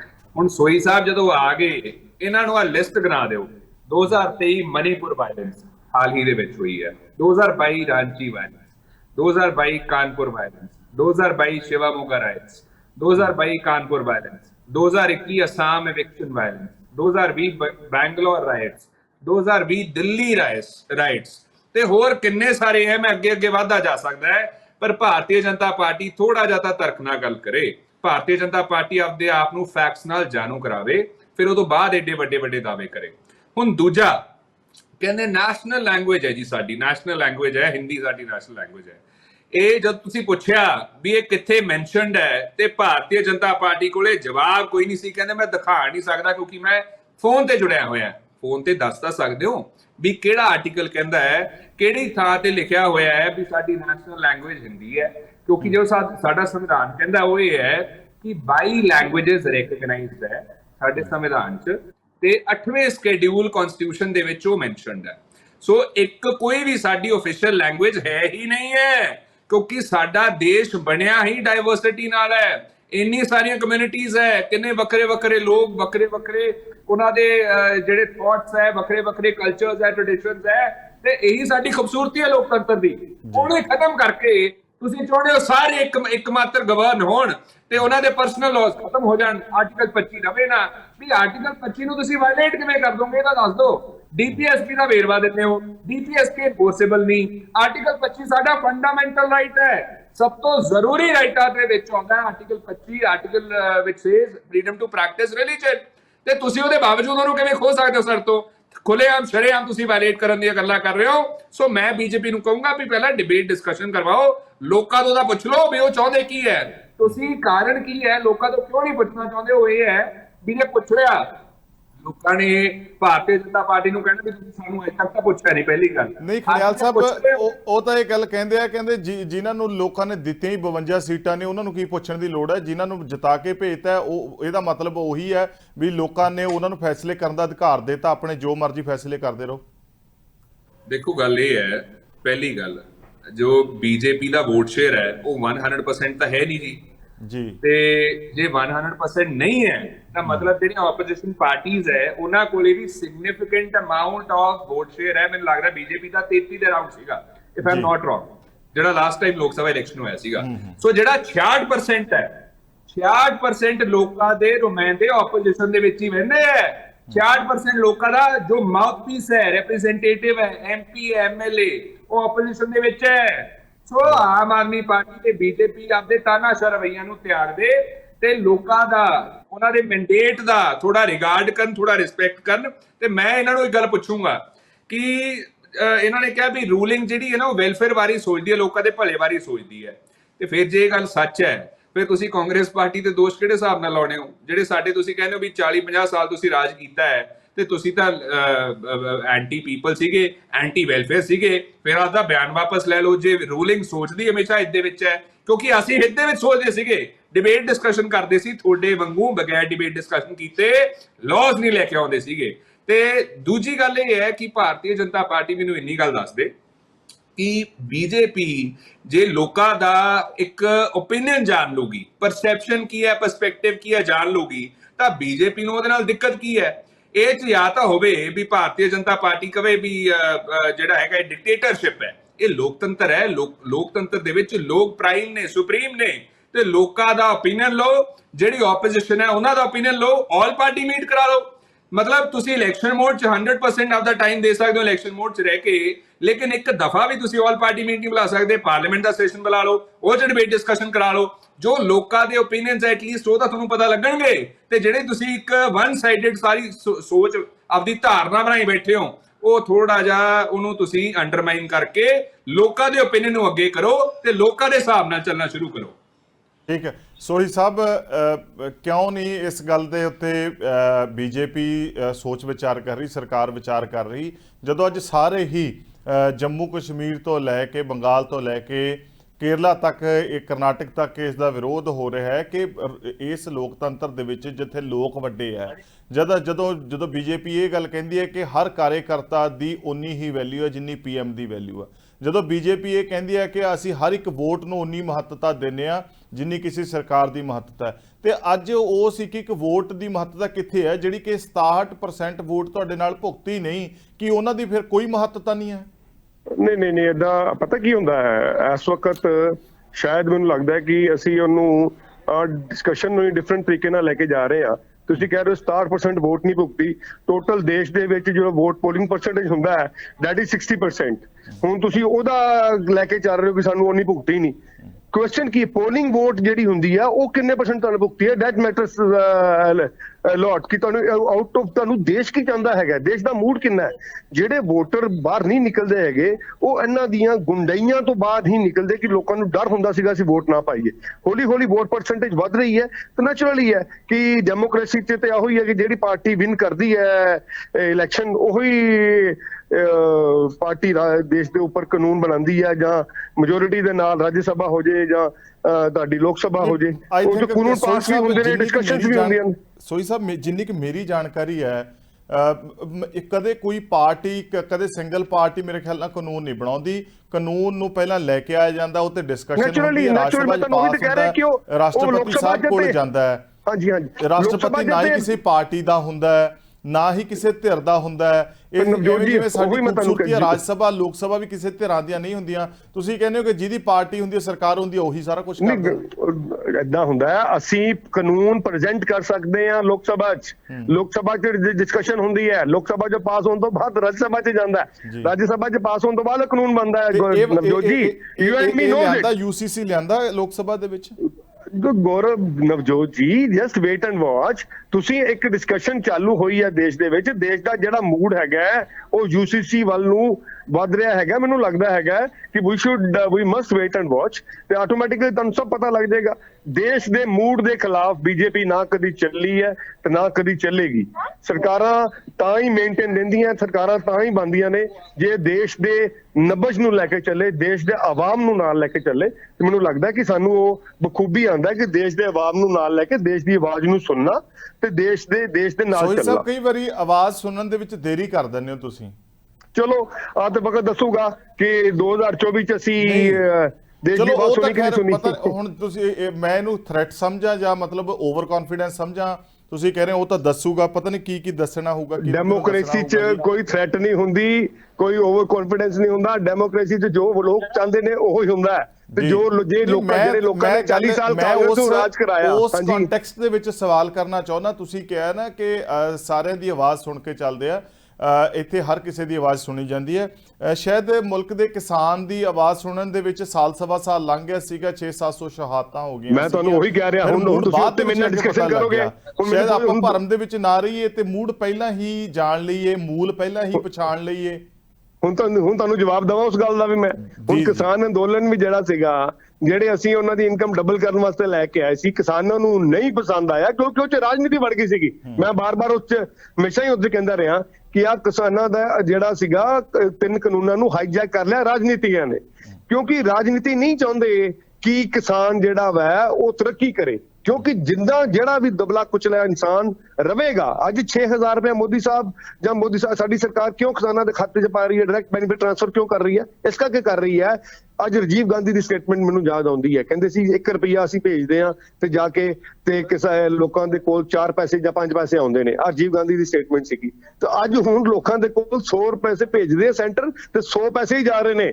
ਇਸ ਕਰਕੇ you must have faith. Navjot, ਤੁਸੀਂ ਤਾਂ ਬੜੇ ਸੀਨੀਅਰ ਪੱਤਰਕਾਰ ਹੋ, ਤੁਹਾਨੂੰ ਪਤਾ ਹੋਣਾ ਚਾਹੀਦਾ ਹੈ ਕਿ ਜੋ ਕਿਸਾਨਾਂ ਵਾਸਤੇ ਮੋਦੀ ਸਰਕਾਰ ਨੇ ਕੀਤਾ ਸ਼ਾਇਦ ਹੀ ਕਿਸੇ ਨੇ ਕੀਤਾ ਹੋਵੇ। ਤੇ ਇਸ ਵਕਤ ਵੀ ਸਾਡਾ ਟੋਟਲ ਫੋਕਸ ਕਿਸਾਨੀ ਦੇ ਉੱਪਰ ਹੈ, ਕਿਉਂਕਿ ਦੇਸ਼ ਜੈ ਜਵਾਨ ਜੈ ਕਿਸਾਨ ਦੇ ਨਾਰੇ ਨਾਲ ਚੱਲਦਾ ਹੈਗਾ ਤੇ ਜੈ ਵਿਗਿਆਨ ਦੇ ਨਾਰੇ ਨਾਲ ਚੱਲਦਾ। ਤੇ ਉਹੀ ਸਾਡਾ ਸ਼ੁਰੂ ਤੋਂ ਲੈ ਕੇ ਹੁਣ ਤੱਕ ਟੀਚਾ ਰਿਹਾ। ਐਂਡ ਆਮ ਸ਼ੋਰ ਕਿ people will have faith in us. ਜੋ ਅਸੀਂ ਕੀਤਾ, ਜੋ ਇਕਨੋਮੀ ਨੂੰ ਅੱਗੇ ਲੈ ਕੇ ਗਏ ਆ, ਦੇਸ਼ ਦੀ ਪ੍ਰਤਿਸ਼ਠਾ ਜਿਹੜੀ ਹੈ ਵਿਦੇਸ਼ਾਂ 'ਚ ਵਧੀ ਹੈ, ਜੋ ਅੱਜ ਦੇਸ਼ ਦਾ ਕਿਸਾਨ ਖੁਸ਼ਹਾਲ ਹੋ ਰਿਹਾ, ਜੋ ਦੇਸ਼ ਦਾ ਵਪਾਰੀ ਖੁਸ਼ਹਾਲ ਹੋ ਰਿਹਾ, ਉਹ ਸਾਰਾ ਸਾਡੇ 'ਚ ਫੇਥ ਕਰਨਗੇ। And we will make sure ਕਿ ਅਸੀਂ ਲੋਕਾਂ ਦੇ ਹਿੱਤ ਵਾਸਤੇ ਕੰਮ ਕਰੀਏ। ਠੀਕ ਹੈ, ਵਪਾਰੀ ਖੁਸ਼ ਨੇ, ਅਦਾਨੀ ਸਾਹਿਬ ਵੀ ਖੁਸ਼ ਨੇ, ਹੋਰ ਕਈ ਸੇਠ ਸਾਹਿਬ ਵੀ ਖੁਸ਼ ਨੇ, ਪਰ ਗੱਲ ਇਹ ਹੈ ਕਿ ਤੁਸੀਂ ਅਡਾਨੀ ਸਾਹਿਬ ਰਾਜਸਥਾਨ 'ਚ ਵੀ ਖੁਸ਼ ਨੇ, ਛੱਤੀਸਗੜ੍ਹ 'ਚ ਵੀ ਖੁਸ਼ ਨੇ। ਜਿੱਥੇ ਅਡਾਨੀ ਜੇ ਰਾਜਸਥਾਨ ਛੱਤੀਸਗੜ੍ਹ 'ਚ ਅਡਾਨੀ ਨੂੰ ਕੰਮ ਮਿਲਦਾ ਤੇ ਉਦੋਂ ਕਾਂਗਰਸ ਨੂੰ ਵੀ ਖੁਸ਼ ਹੋਣਾ ਚਾਹੀਦਾ। ਤੇ ਸਾਰਿਆਂ ਨੂੰ ਕੰਮ ਮਿਲਦਾ। ਤੁਸੀਂ ਸਰ ਕਿਸਾਨੀ ਦੀ ਆਮਦਨੀ ਦੁੱਗਣੀ ਕਰਨ ਦੀ ਗੱਲ ਕੀਤੀ ਸੀ, ਇਹ ਵਾਅਦਾ 2013 ਦੇ ਵਿੱਚ ਕੀਤਾ ਗਿਆ ਸੀਗਾ, 2013 ਚ ਐਲਾਨ ਕੀਤਾ ਤੇ 19 ਤੱਕ ਇਹ ਵਫਾ ਨਹੀਂ ਹੋਇਆ। 19 ਤੋਂ ਬਾਅਦ 20 ਦੇ ਵਿੱਚ ਤੁਸੀਂ ਫਾਰਮ ਲਾਜ਼ ਲੈ ਕੇ ਆਏ ਜਿਹਦਾ ਤੁਸੀਂ ਐਕਸਕਿਊਜ਼ ਦਿੱਤਾ ਕਿ ਉਹਨੇ ਆਮਦਨੀ ਦੁੱਗਣੀ ਕਰਨੀ ਸੀ, ਤੇ 5 ਸਾਲ ਫਿਰ ਲੋਕਾਂ ਦੇ ਵਿਚਾਰ ਨਾਲ ਭਾਵ ਨਾਲ ਠੱਗੀ ਮਾਰੀ ਗਈ। ਮੈਂ ਤੁਹਾਨੂੰ ਕਹਿਣਾ ਨਹੀਂ ਚਾਹੁੰਦਾ, ਲੇਕਿਨ ਤੁਸੀਂ ਗੂਗਲ ਸਰਚ ਮਾਰ ਲਿਓ, ਕਿਸਾਨਾਂ ਦੀ ਇਨਕਮ ਜਿਹੜੀ ਪਰ ਕੈਪੀਟਾ 2014 ਚ ਕਿੰਨੀ ਸੀਗੀ ਤੇ ਕਿਸਾਨਾਂ ਦੀ ਪਰ ਕੈਪੀਟਾ ਇਨਕਮ 2022 ਚ ਕਿੰਨੀ ਸੀ। ਸੌਰੀ, ਮੈਂ ਅੱਜ ਪੰਜਾਬ ਦੇ ਕਿਸਾਨ ਦੀ ਇਨਕਮ ਪਰ ਕੈਪੀਟਾ 27,000। ਅੱਜ ਪੰਜਾਬ ਦੇ ਕਿਸਾਨ ਦੀ ਇਨਕਮ ਪਰ capita 27,000। Navjot, just search it out.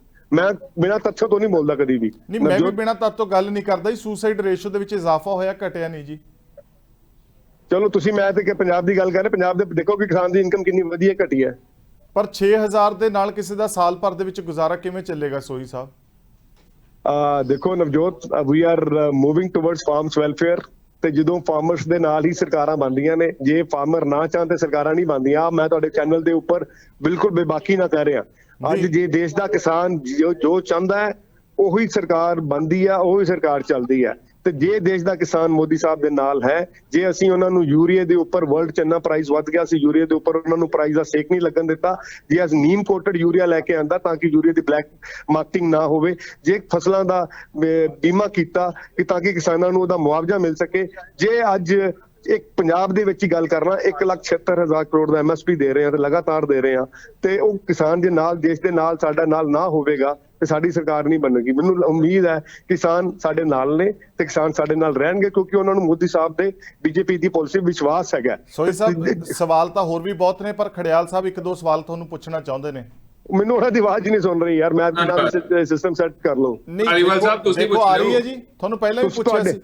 ਤੁਹਾਡੇ ਥਰੂ ਤੁਸੀਂ ਉਹਨਾਂ ਦੇ ਜਵਾਬ ਲੈ ਲਓ ਤੇ ਮੈਂ ਸਵਾਲ ਲੈ ਲਓ। ਮੈਨੂੰ ਨਹੀਂ, ਖੜਿਆਲ ਸਾਹਿਬ ਦੀ ਆਵਾਜ਼ ਤੁਹਾਨੂੰ ਆ ਨਹੀਂ ਰਹੀ, ਏਦਾਂ ਤਾਂ ਨਹੀਂ ਹੋ ਸਕਦਾ। ਆ ਰਹੀ ਹੈ ਜੀ, ਆ ਰਹੀ ਹੈ 1 2 3 4 1 2 3 4 ਆ ਰਹੀ ਹੈ। ਹਾਂਜੀ ਸੋਈ ਸਾਹਿਬ ਦੀ ਆਵਾਜ਼ ਨਹੀਂ ਆ ਰਹੀ ਹੈ ਜੀ। ਮੈਨੂੰ ਖੜਿਆਲ ਸਾਹਿਬ ਦੀ ਆਵਾਜ਼ ਨਹੀਂ ਆ ਰਹੀ। ਬੜੇ ਵਧੀਆ ਵਕੀਲ ਧਾਲੀਵਾਲ ਸਾਹਿਬ, ਤੁਸੀਂ ਸੋਈ ਸਾਹਿਬ ਚਿੱਟੇ ਦਿਨ ਚਿੱਟਾ ਝੂਠ, ਜਾਂ ਤਾਂ ਐਂ ਕਹਿ ਦੋ ਵੀ ਅਸੀਂ ਓਪੋਜੀਸ਼ਨ ਦੀ ਆਵਾਜ਼ ਸੁਣਨਾ ਨਹੀਂ ਚਾਹੁੰਦੇ ਜੀ। ਮੈਨੂੰ ਆਵਾਜ਼ ਨਹੀਂ ਸੁਣਦੀ। ਤੁਸੀਂ ਤਾਂ ਸਾਡਾ ਸਾਰਾ ਤੰਤਰ ਹੀ ਫੇਲ ਕਰਤਾ ਕਿ ਉਹਨਾਂ ਦੀ ਆਵਾਜ਼ ਹੀ ਨਹੀਂ ਆ ਰਹੀ ਹੈਗੀ। ਇਦਾਂ ਤਾਂ ਕਦੇ ਅਸੀਂ ਹੈਲੋ ਕਾਲ ਡਿਸਕਨੈਕਟ ਕਰ ਗਏ, ਚਲੇ ਗਏ ਛੱਡ ਕੇ, ਸ਼ਾਇਦ ਉਹਨਾਂ ਨੂੰ ਸਾਡਾ ਤੌਰ ਤਰੀਕਾ ਪਸੰਦ ਨਾ ਆਇਆ ਹੋਵੇ। ਖੜਿਆਲ ਸਾਹਿਬ, ਮੇਰਾ ਕੋਈ ਸਵਾਲ ਕਰਨ ਦਾ ਤਰੀਕਾ ਗਲਤ ਸੀ ਜਾਂ ਮਤਲਬ ਜਿਹੜਾ ਕਿ ਉਹ ਛੱਡ ਕੇ ਚਲੇ ਗਏ? BJP ਨੂੰ ਜੀ ਆਦਤ ਨਹੀਂ ਹੈ ਸਵਾਲ ਲੈਣ ਦੀ। ਤੁਸੀਂ ਸਵਾਲ ਕਰਤਾ, BJP ਨੂੰ ਆਦਤ ਨਹੀਂ, BJP ਵਾਕਆਊਟ ਕਰ ਗਈ। ਹੁਣ ਦੂਜੀ ਗੱਲ ਜਿਹੜੀ ਮੈਂ ਜ਼ਰੂਰੀ ਗੱਲ ਇਹਨਾਂ ਨੂੰ ਪੁੱਛਣੀ ਸੀਗੀ, ਹੁਣ ਮੈਂ ਆ ਰਿਹਾ ਸੀ ਟੈਕਨੀਕਲ ਇਸ਼ੂ ਤੇ। ਪਹਿਲਾਂ ਮੈਂ ਪੋਲੀਟੀਕਲ ਇਸ਼ੂ ਐਡਰੈਸ ਕੀਤਾ, ਲੋਕਾਂ ਦਾ ਇਸ਼ੂ ਐਡਰੈਸ ਕੀਤਾ, ਹੁਣ ਮੈਂ ਟੈਕਨੀਕਲ ਇਸ਼ੂ ਤੇ ਆ ਰਿਹਾ ਸੀਗਾ ਜੀ। ਜਿਹੜੇ ਸਾਡੇ ਪਰਸਨਲ ਲਾਜ਼ ਹੈ ਨਾ, ਇਹਨਾਂ ਨੂੰ ਸਮਝਣ ਦੀ ਲੋੜ ਹੈ ਕਿ ਉਹ ਸਾਰੇ ਪਾਰਲੀਮੈਂਟ ਦੇ ਡੋਮੇਨ ਦੇ ਅੰਡਰ ਆਉਂਦੇ ਹੀ ਨਹੀਂ ਹੈ। ਬਹੁਤ ਸਾਰੇ ਜਿਹੜੇ ਸਾਡੇ ਪਰਸਨਲ ਲਾਜ਼ ਹੈ ਉਹ ਕਨਕਰੈਂਟ ਲਿਸਟ ਦੇ ਵਿੱਚ ਆਉਂਦੇ ਹੈ। ਸੋ ਸਿਰਫ ਪਾਰਲੀਮੈਂਟ ਕੋਲੇ ਹੱਕ ਨਹੀਂ ਹੈ ਉਹਦੇ ਕਾਨੂੰਨ ਬਣਾਉਣ ਦਾ, ਉਹ ਉਤੇ ਛੇੜਛਾੜ ਕਰਨ ਦਾ। ਦੂਜੀ ਗੱਲ, ਆਰਟੀਕਲ 25 ਦਾ ਵੇਰਵਾ ਮੈਂ ਤੁਹਾਨੂੰ ਦੇਤਾ ਸੀਗਾ। ਆਰਟੀਕਲ 26B ਹੈ ਜਿਹੜਾ, ਉਹ ਕਲੀਅਰਲੀ ਕਹਿੰਦਾ ਹੈ right of each religious denomination to manage its own affairs in matters of religion. ਫਿਰ ਇਹ ਆਰਟੀਕਲ 26 ਜਿਹੜਾ B ਵੀ ਹੈ ਇਹ ਵੀ ਵਾਇਲੇਟ ਹੋਊਗਾ। ਫਿਰ ਆ ਜਾਂਦਾ ਆਰਟੀਕਲ 29 ਕਹਿੰਦਾ ਰਾਈਟ ਟੂ ਕੰਜ਼ਰਵ ਡਿਸਟਿੰਕਟਿਵ ਕਲਚਰ, ਇਹ ਵੀ ਵਾਇਲੇਟ ਹੋਊਗਾ। ਤੇ ਫਿਰ ਆ ਜਾਂਦਾ ਆਰਟੀਕਲ 371A to I, ਉਹਦੇ ਵਿੱਚ ਕੀ ਲਿਖਿਆ ਹੈ ਕਿ ਜਿਹੜਾ ਸਾਡਾ constitution of India it provide certain protections to the state of Assam, Nagaland, Mizoram, Andhra Pradesh ਤੇ with respect to social customary and family law, ਇਹ ਵੀ ਵਾਇਲੇਟ ਹੋਊਗਾ। ਹੁਣ ਮੈਂ ਤੁਹਾਨੂੰ ਕਿੰਨੇ ਸਾਰੇ ਆਰਟੀਕਲਸ ਦੱਸਤੇ ਜਿਹੜੇ ਯੂਨੀਫਾਰਮ ਸਿਵਲ ਕੋਡ ਕਰਕੇ ਵਾਇਲੇਟ ਹੋ ਰਹੇ ਹੈ। ਇਹਨਾਂ ਨੇ ਇੱਕ ਆਰਟੀਕਲ ਦਾ ਵੇਰਵਾ ਦਿੱਤਾ, ਆਰਟੀਕਲ 44 ਦਾ। ਆਰਟੀਕਲ 44 ਮੈਂ ਵਾਰ-ਵਾਰ ਕਹਿ ਰਿਹਾ ਐਨਫੋਰਸੇਬਲ ਹੈ ਹੀ ਨਹੀਂ ਹੈ, ਐਨਫੋਰਸ ਕੀਤਾ ਹੀ ਨਹੀਂ ਜਾ ਸਕਦਾ। ਡਾਇਰੈਕਟਿਵ ਪ੍ਰਿੰਸੀਪਲਸ ਉਹ ਹੁੰਦੇ ਹੈ ਜਿਹੜੇ basically they are not enforceable in their nature, ਤੇ ਫੰਡਾਮੈਂਟਲ ਰਾਈਟਸ ਜਿਹੜੇ ਹੈਗੇ ਹੈ ਉਹ ਇੰਡੀਵਿਜੂਅਲ ਦੀ ਰਾਈਟ ਨੂੰ ਇਨਸ਼ੋਰ ਕਰਦੇ ਹੈ। ਤੇ ਇੰਡੀਵਿਜੂਅਲ ਦੀ ਰਾਈਟ ਨੂੰ ਤੁਸੀਂ ਵਾਇਲੇਟ ਕਰਕੇ ਇੱਕ ਡਾਇਰੈਕਟਿਵ ਪ੍ਰਿੰਸੀਪਲ ਕਿਵੇਂ ਇੰਪਲੀਮੈਂਟ ਕਰ ਸਕਦੇ ਹੋ? ਜਿੰਨਾ ਚਿਰ ਡਿਬੇਟ ਡਿਸਕਸ਼ਨ ਨਹੀਂ ਹੁੰਦੀ, ਮੈਂ ਤਾਂ ਕਿਹਾ ਕੋਈ ਫੈਸਲਾ ਨਹੀਂ ਲਿਆ ਜਾਣਾ ਚਾਹੀਦਾ। BJP ਦੀ ਆਦਤ ਹੈ to shove their decisions down to the throat of the people, under the throat of the people. ਇਹ ਸ਼ੁਰੂ ਤੋਂ ਕਰਦੇ ਹੈਗੇ ਭਾਰਤੀ ਜਨਤਾ ਪਾਰਟੀ। ਕ੍ਰਿਸ਼ੀ ਕਾਨੂੰਨ ਵਾਲੇ ਕੀਤਾ, 1 ਸਾਲ ਖਰਾਬ ਹੋਇਆ, 700 ਕਿਸਾਨਾਂ ਦੀ ਸ਼ਹਾਦਤ ਹੋਈ ਤੇ ਇਹਨਾਂ ਨੂੰ ਫਿਰ ਵਾਪਸ ਲੈ ਕੇ ਮਾਫੀ ਮੰਗਣੀ ਪਈ। ਉਮੀਦ ਹੈ ਇਤਿਹਾਸ ਦੁਹਰਾਊਗਾ ਨਹੀਂ ਤੇ ਭਾਰਤੀ ਜਨਤਾ ਪਾਰਟੀ ਆਪਦਾ ਸਬਕ ਲੈ ਕੇ ਜੋ ਪਹਿਲਾਂ ਇਹਨਾਂ ਨਾਲ ਹੋਈ ਹੈ ਉਹ ਤੋਂ ਸਿੱਖੂਗੀ ਤੇ ਆਪਦਾ ਕੋਰਸ ਆਫ ਐਕਸ਼ਨ ਬਦਲੂਗੀ। ਠੀਕ ਹੈ ਹਾਂਜੀ। ਖੜਿਆਲ ਸਾਹਿਬ, ਜਦੋਂ ਹੁਣ ਮੇਰੇ ਖਿਆਲ ਨਾਲ ਕੋਈ ਇੱਥੇ ਹੈ ਨਹੀਂ ਤੇ ਮੈਨੂੰ ਲੱਗਦਾ ਕਿ ਆਪਾਂ ਗੱਲ ਵੀ ਅੱਗੇ ਕਿੱਥੇ ਤੋਰੀਏ ਤੇ Navjot I can hear you. ਹਾਂਜੀ, ਮੈਨੂੰ ਤੁਹਾਡੀ ਆਵਾਜ਼ ਆ ਰਹੀ ਹੈ ਨਵਜੋਤ ਇਹਨਾਂ ਨੂੰ ਜੀ। ਪੁੱਛੋ ਆਫੀਸ਼ੀਅਲ ਲੈਂਗੁਏਜ ਕਿੱਥੇ ਲਿਖੀ ਹੈ ਵੀ ਹਿੰਦੁਸਤਾਨ ਦੀ ਹੈ, ਕਿੱਥੇ ਲਿਖੀ ਹੈ? ਹਾਂਜੀ ਸੋਈ ਸਾਹਿਬ, ਖੜਿਆਲ ਸਾਹਿਬ ਪੁੱਛ ਰਹੇ ਨੇ ਆਫੀਸ਼ੀਅਲ ਕਿੱਥੇ ਲਿਖਿਆ ਹੋਇਆ ਹੈ ਕਿ ਹਿੰਦੀ ਸਾਡੀ ਰਾਸ਼ਟਰੀ ਭਾਸ਼ਾ? ਚਲੋ ਵੀ ਖੜਿਆਲ ਸਾਹਿਬ ਨੂੰ, ਜੇ ਹੁਣ ਖੜਿਆਲ ਸਾਹਿਬ ਹਿੰਦੀ ਨੂੰ ਆਪਣੀ ਰਾਸ਼ਟਰੀ ਭਾਸ਼ਾ ਹੀ ਨਹੀਂ ਮੰਨਣਾ ਚਾਹੁੰਦੇ ਤੇ ਫਿਰ ਤੇ ਮੇਰਾ ਤਾਂ ਕੋਈ ਜਵਾਬ ਹੀ ਹੈ ਨਹੀਂ ਇਹਦੇ ਚ ਉੱਪਰ। ਨਹੀਂ ਉਹ ਕਹਿੰਦੇ ਜੇ ਲਿਖਿਆ ਹੋਇਆ ਅੱਜ- ਕਿੱਥੇ ਹੈ? ਲਿਖਿਆ ਹੋਇਆ ਹੁਣ ਖੜਿਆਲ ਸਾਹਿਬ ਨੂੰ ਕਹਿ ਦੇਣ ਕਿ ਹਿੰਦੀ ਇਹਨਾਂ ਦੀ ਰਾਸ਼ਟਰ ਭਾਸ਼ਾ ਨਹੀਂ ਹੈ, ਚੈਨਲ ਤੇ ਕਹਿ ਦੇਣ ਜਾਂ ਮੂੰਹ ਤੋਂ ਬੋਲ ਦੇਣ। ਚਲੋ ਮੈਂ ਬਾਅਦ ਚ ਬਾਅਦ ਚ ਕਰ ਲਾਂਗੇ ਕਿੱਥੇ ਲਿਖਿਆ ਕਿੱਥੇ ਨਹੀਂ ਲਿਖਿਆ। I can tell it to you, prove it to you, but ਇਹਨਾਂ ਨੂੰ ਕਹਿ ਦਿਓ ਵੀ ਆ ਕਹਿ ਦੇਣ ਆਪਣੇ ਮੂੰਹ ਦੇ ਨਾਲ ਕਿ ਕਾਂਗਰਸ ਕਹਿੰਦੀ ਹੈ ਕਿ ਹਿੰਦੀ ਸਾਡੀ ਰਾਸ਼ਟਰ ਭਾਸ਼ਾ ਨਹੀਂ ਹੈ। ਬੋਲ ਦਿਓ ਅੱਜ। ਬਾਈ ਆਫੀਸ਼ੀਅਲ ਮੈਂ ਦਿੰਦਾ ਜਵਾਬ। ਬਾਈ ਆਫੀਸ਼ੀਅਲ ਲੈਂਗੁਏजेस ਰੈਕਗਨਾਈਜ਼ ਹੋਈ ਹੈ ਕਨਸਟੀਟਿਊਸ਼ਨ ਦੇ ਵਿੱਚ 8ਵੇਂ ਸ਼ਡਿਊਲ ਦੇ ਵਿੱਚ। ਬਾਈ ਹਿੰਦੁਸਤਾਨ ਦੀਆਂ ਲੈਂਗੁਏजेस ਹੈ, ਕੋਈ ਇੱਕ ਆਫੀਸ਼ੀਅਲ ਨਹੀਂ ਹੈ। ਹੁਣ ਤੁਸੀਂ ਦੱਸੋ ਕਿੱਥੇ ਲਿਖਿਆ? ਇਹਨਾਂ ਨੂੰ ਬੋਲੋ ਸਾਡੀ, ਮੈਂ ਕਹਿ ਰਿਹਾ ਸਾਡੀ ਹਿੰਦੀ ਸਾਡੀ ਰਾਸ਼ਟਰ ਭਾਸ਼ਾ ਹੈ। ਮੈਂ ਕਹਿ ਰਿਹਾ ਬਾਈ ਅੱਜ ਇੱਕ ਮਿੰਟ ਕਾਂਗਰਸ ਕਹਿ ਰਹੀ ਹੈ ਕਿ ਹਿੰਦੀ ਸਾਡੀ ਰਾਸ਼ਟਰ ਭਾਸ਼ਾ ਨਹੀਂ ਹੈ। ਆ ਸਾਰੇ ਬਾਈ ਲੈਂਗੁਏजेस ਸੁਣ ਰਹੇ ਹੈ ਕਿ ਕਾਂਗਰਸ ਕਹਿ ਰਹੀ ਹੈ ਕਿ ਹਿੰਦੀ ਸਾਡੀ ਰਾਸ਼ਟਰ ਭਾਸ਼ਾ ਨਹੀਂ ਹੈ। ਸੁਣ ਲਓ ਜੀ, ਜਵਾਬ ਤਾਂ ਸੁਣ ਲਓ, ਮੈਂ ਜਵਾਬ ਦੇ ਰਿਹਾ। ਤੁਸੀਂ ਹਿੰਦੀ ਦੀ ਗੱਲ ਕੀਤੀ, ਮੈਂ ਕਹਿ ਰਿਹਾ ਹਾਂ ਨੰਬਰ 1 ਕਾਈਂਡਲੀ ਧਿਆਨ ਨਾਲ ਸੁਣੋ ਕਿ ਇੱਕ ਆਫੀਸ਼ੀਅਲ ਲੈਂਗੁਏਜ ਨਹੀਂ ਹੈ ਸਾਡੀ 22 ਲੈਂਗੁਏजेस ਰੈਕਗਨਾਈਜ਼ ਹੈਗੀ ਹੈ ਕਨਸਟੀਟਿਊਸ਼ਨ ਦੇ ਵਿੱਚ, ਦੇਸ਼ ਦੇ ਸੰਵਿਧਾਨ ਦੇ ਵਿੱਚ।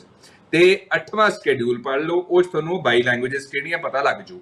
ਮੈਂ ਤੁਹਾਨੂੰ ਇਹ ਗੱਲ ਕਹਿ ਰਿਹਾ ਕਿ ਇੱਕ ਹੈ ਹੀ ਨਹੀਂ ਆਫੀਸ਼ੀਅਲ, ਤੁਸੀਂ ਕਹਿ ਰਹੇ ਹੋ ਇੱਕੋ ਆਫੀਸ਼ੀਅਲ ਹੈ। ਮੈਂ ਤੁਹਾਨੂੰ ਵੇਰਵਾ ਦਿੱਤਾ 8ਵੇਂ ਸ਼ਡਿਊਲ ਦਾ, ਤੁਸੀਂ ਮੈਨੂੰ ਦੱਸੋ ਕਿੱਥੇ ਲਿਖਿਆ ਵੀ ਇੱਕ ਸਿਰਫ ਇੱਕ ਔਰ ਇੱਕ ਸਾਡੀ ਆਫੀਸ਼ੀਅਲ ਲੈਂਗੁਏਜ ਹੈ ਉਹ ਹਿੰਦੀ ਹੈ? ਕਿੱਥੇ ਲਿਖਿਆ ਦੱਸੋ? ਕੌਣ ਕੀ ਜਿਹੜੀ ਹਿੰਦੀ ਸਾਡੀ ਰਾਸ਼ਟਰ ਭਾਸ਼ਾ ਨਹੀਂ ਹੈ? ਖੜਿਆਲ ਸਾਹਿਬ ਕਹਿਣ ਟੀਵੀ ਦੇ ਉੱਪਰ। ਉਹ ਮੈਂ ਕਹਿ ਰਿਹਾ ਸਾਡੀ 22 ਆਫੀਸ਼ੀਅਲ ਲੈਂਗੁਏजेस ਹੈ ਜੀ, 22। ਸੋਈ ਸਾਹਿਬ ਆਵਾਜ਼ ਪਹੁੰਚ ਰਹੀ ਹਾਂਜੀ ਨਵਜੋਤ ਜੀ। ਹਿੰਦੁਸਤਾਨ ਚ ਕੱਲੇ ਹਿੰਦੂ ਨਹੀਂ ਰਹਿੰਦੇ। ਨਵਜੋਤ ਜੀ ਮੈਨੂੰ ਸੁਣਨਾ ਨਹੀਂ ਆ ਯਾਰ, ਬੋਲੋ ਕੀ ਕੁਐਸਚਨ ਕੀ ਕਹਿ ਰਹੇ ਹੋ? ਸਿੱਖਾਂ ਦੀ ਲੈਂਗੁਏਜ ਪੰਜਾਬੀ, ਕਹਿ ਦੋ ਤੁਹਾਡੀ ਲੈਂਗੁਏਜ ਪੰਜਾਬੀ ਨਹੀਂ ਹੈ। ਕਾਂਗਰਸ ਹਿੰਦੀ ਨੂੰ ਰਾਸ਼ਟਰ ਭਾਸ਼ਾ ਨਹੀਂ ਮੰਨਦੀ। ਕੋ ਤੁਹਾਡੀ ਲੈਂਗੁਏਜ ਪੰਜਾਬੀ ਨਹੀਂ ਹੈ।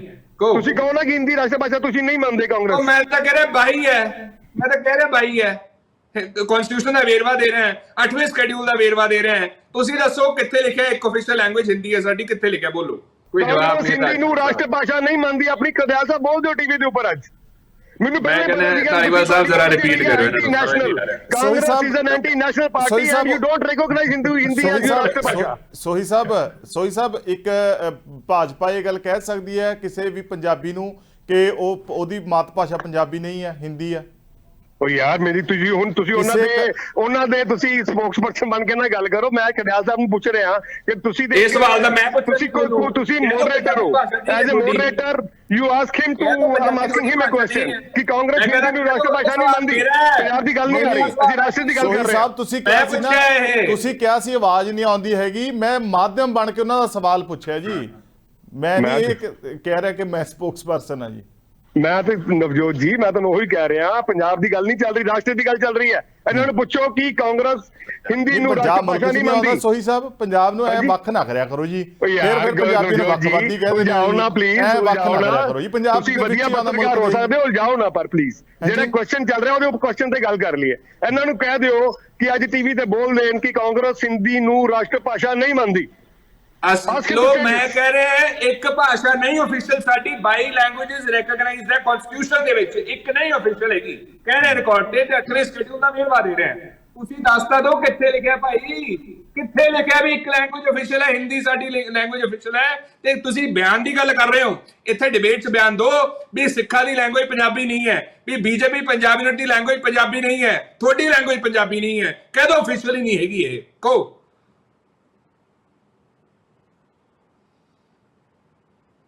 ਕਹਿ ਰਿਹਾ ਸੀਗਾ ਕਿ ਕਾਂਗਰਸ ਕਹਿ ਰਹੀ ਹੈ ਕਿ ਅਸੀਂ ਹਿੰਦੀ ਨੂੰ ਆਪਣੀ ਰਾਸ਼ਟਰ ਭਾਸ਼ਾ ਨਹੀਂ ਮੰਨਦੇ। ਨਹੀਂ ਉਹ ਚਲੋ ਤੁਸੀਂ ਨਹੀਂ ਸੁਣ ਸਕੇ, ਹੁਣ ਮੈਂ ਦੱਸ ਦਵਾਂ ਉਹ ਕੀ ਕਹਿ ਰਹੇ ਆ ਜੀ।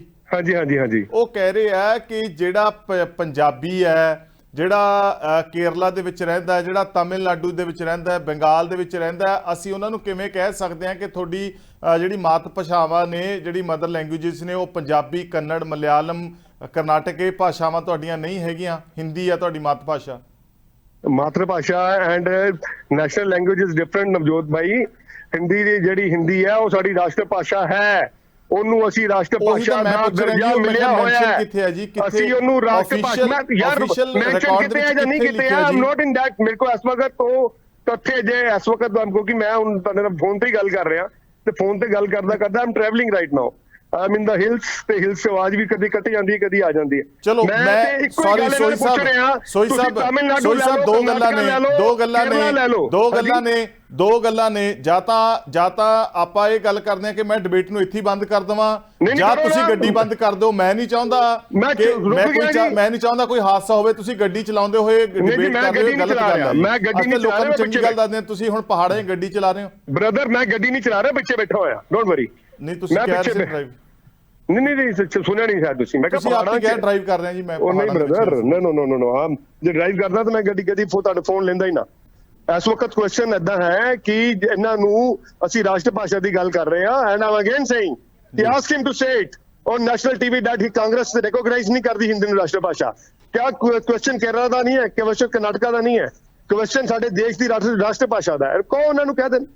ਤਾਂ ਇਹਨਾਂ ਨੂੰ ਦੱਸਿਓ ਵੀ 22 ਲੈਂਗੁਏਜ ਰੈਕਗਨਾਈਜ਼ ਕਰਦਾ ਸਾਡਾ ਸੰਵਿਧਾਨ। ਇਹਨਾਂ ਨੂੰ ਕਿਉਂ ਸਮਝ ਨਹੀਂ ਆ ਰਹੀ ਇਹਨਾਂ ਨੂੰ। ਸੋਈ ਸਾਹਿਬ ਉਹ ਕਹਿੰਦੇ ਵੀ 22 ਭਾਸ਼ਾਵਾਂ ਨੂੰ ਮਾਨਤਾ ਮਿਲੀ ਹੋਈ ਹੈ ਜਾਂ ਨਹੀਂ ਮਿਲੀ ਹੋਈ, ਰੈਕਗਨਾਈਜ਼ ਕਰਦਾ ਕਿ ਨਹੀਂ ਕਰਦਾ ਸਾਡਾ ਸੰਵਿਧਾਨ? ਉਹ ਯਾਰ ਮੈਂ ਇਹਦਾ ਕੁਐਸਚਨ ਹੀ ਨਹੀਂ ਹੈ, ਕੁਐਸਚਨ ਹਿੰਦੀ ਦਾ ਹੋ ਰਿਹਾ ਯਾਰ। ਅੱਜ ਪੰਜਾਬੀ ਦਾ ਕੁਐਸਚਨ ਨਹੀਂ ਹੈ, ਮਲयालम ਦਾ ਕੁਐਸਚਨ ਨਹੀਂ ਹੈ, ਅੱਜ ਕੁਐਸਚਨ ਜਿਹੜਾ ਹੈਗਾ ਹਿੰਦੀ ਦਾ ਕੁਐਸਚਨ ਹੈ। ਤੁਸੀਂ ਆ ਕਹੋ ਕਿ ਹਿੰਦੀ ਸਾਡੀ ਰਾਸ਼ਟਰ ਭਾਸ਼ਾ ਨਹੀਂ ਹੈ। ਬਾਈ ਚ ਹਿੰਦੀ ਵੀ ਆਉਂਦੀ ਹੈ ਜੀ, ਕਹਿ ਸਕਦੇ ਨਹੀਂ ਹੈ।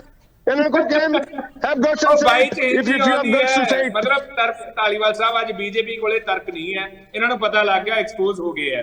ਕਿਤੇ ਲਿਖਿਆ ਨਹੀਂ ਹੋਇਆ ਤਾਂ ਕਰਕੇ ਜਵਾਬ ਹੈ ਨਹੀਂ, ਦਿਖਾਉਣ ਦੀ ਕੋਈ ਗੱਲ ਹੀ ਨਹੀਂ, ਕਰਕੇ ਮੂੰਹ ਚੋਂ ਬੋਲ ਕੇ ਦੱਸ ਦਿਓ। ਜਿਵੇਂ ਹੁਣ ਤੁਸੀਂ ਗੱਲਾਂ ਕਹਿ ਰਹੇ ਹੋ ਵੀ ਕਿਹੜਾ ਆਰਟੀਕਲ ਕਹਿੰਦਾ ਹੈ, ਕਿਹੜਾ ਸਕੇਡਿਊਲ ਕਹਿੰਦਾ ਹੈ, ਕਿੱਥੇ ਇਲੈਕਟ੍ਰੋਨਾਈਜ਼ਡ ਹੈ, ਕਿੱਥੇ ਲਿਖਿਆ ਹੋਇਆ ਹੈ ਕਿ ਸਾਡੀ ਸਿਰਫ ਔਰ ਸਿਰਫ ਇੱਕ ਲੈਂਗੁਏਜ ਹੈ, ਉਹ ਹੈ ਹਿੰਦੀ, ਹੋਰ ਕੋਈ ਲੈਂਗੁਏਜ ਅਫੀਸ਼ੀਅਲ ਹੀ ਨਹੀਂ ਹੈ। ਇਹ ਕਿੱਥੇ ਲਿਖਿਆ, ਕੋਈ ਜਵਾਬ ਨਹੀਂ ਹੈ। ਮੈਂ ਕੀ ਕਹਿ ਰਿਹਾ, ਹਿੰਦੀ ਵੀ ਸਾਡੀ ਲੈਂਗੁਏਜ ਹੈ, ਸਾਡੀਆਂ 21 ਹੋਰ ਲੈਂਗੁਏਜਸ ਹੈ ਜਿਹੜੀਆਂ ਕਨਸਟੀਟਿਊਸ਼ਨ ਰੈਕਗਨਾਈਜ਼ ਕਰਦਾ ਹੈ, ਤੇ ਉਹ ਲੈਂਗੁਏਜ ਨੂੰ ਤੁਸੀਂ ਨਹੀਂ ਖੋ ਸਕਦੇ ਕਿਸੇ ਤੋਂ।